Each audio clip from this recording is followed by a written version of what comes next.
What's up, guys? Derek, moreplates.com. Today we're going to be talking about, do hair follicles permanently die after they get miniaturized from androgenic alopecia? And the answer to that is surprisingly no. So, for years we thought that, once you lose your hair, it's permanent.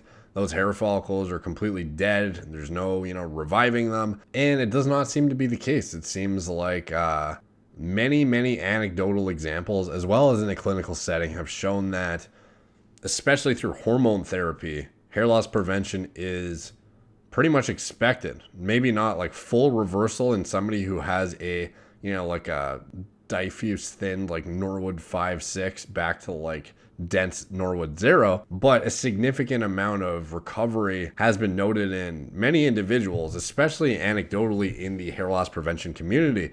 And there are certain individuals who have shown that they can go from like literally completely gone to the point like somebody who's shaving their head because they're so far gone to completely back to like dense Norwood 1, which is something that's not going to be accomplished simply by finasteride monotherapy or by minoxidil monotherapy with microneedling or by ketoconazole. It's something that's going to be accomplished by hardcore aggressive hormonal intervention and or other aggressive means of, and like typically when people think of hormone intervention, they think of things like hardcore anti-androgens and massive doses of estrogen, which is often what is used to accomplish these crazy transformations. But that doesn't mean there's not better ways to go about it and or comparable ways with similar outcomes, but with the maintenance of a significant amount of masculinity and at least be able to build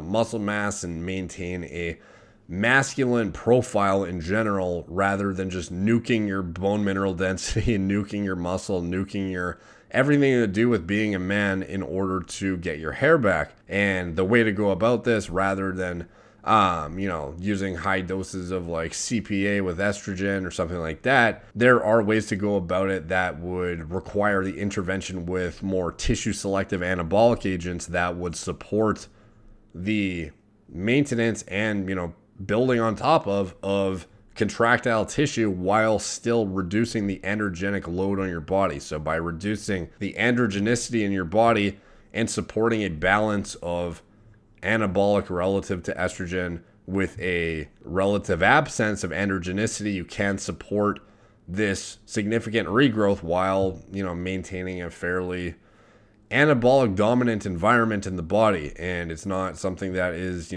heavily researched. It's not something that's even reported, to be honest.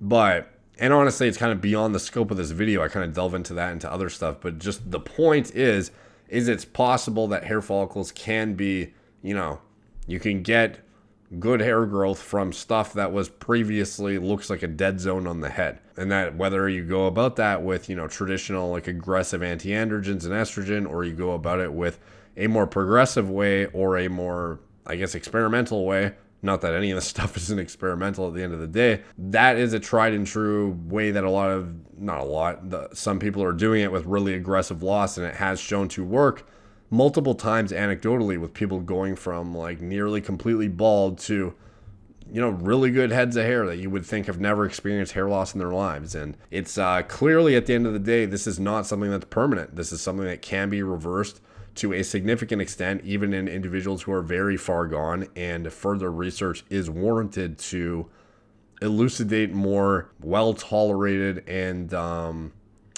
more efficacious ways of going about this, which is largely what my experiments are about to begin with. So anyways, take from that what you will. It's obviously an interesting tidbit. A lot of people think once you've gone, once I've receded to a certain distance or I'm a certain level of diffuse thinning, that the game is over and I might as well just shave my head and stop trying to fix it. And obviously there is the argument that you would be better served by just using a hair system, because you can have perfect hair all the time and not have to load your body with potentially toxic drugs, which obviously is a very, very attractive alternative for many individuals and probably a better choice for most people, to be honest. But for people who want to have like actual hair growing out of their head, then pretty aggressive pharmacological intervention is typically warranted in situations with very aggressive loss in people who are non-responders to traditional, FDA-approved methods like finasteride and minoxidil. So anyways, take from that what you will. The point is, it is indeed possible to get your hair back even in very aggressive situations. So thank you guys for watching. Please like, subscribe, check out my blog, moreplates.com. Follow me on Instagram at moreplates_moredates, Facebook, Snapchat, Twitter, BitChute, TikTok, Apple Podcasts, wherever I am. If you want to get notified whenever I publish articles that actually detail the stuff I kind of just alluded to and go into deep dives about the pharmacology, how it, intertwines with hair loss prevention, how it can be, research of my own and whatnot, my own experiments, my blood work, my whatever. You will only get sent those articles if you sign up to the newsletter, link in the description below. So I highly recommend you do that, because otherwise you will not get notified when those get published. You won't get sent them at all. So thank you guys for watching. Talk to you soon.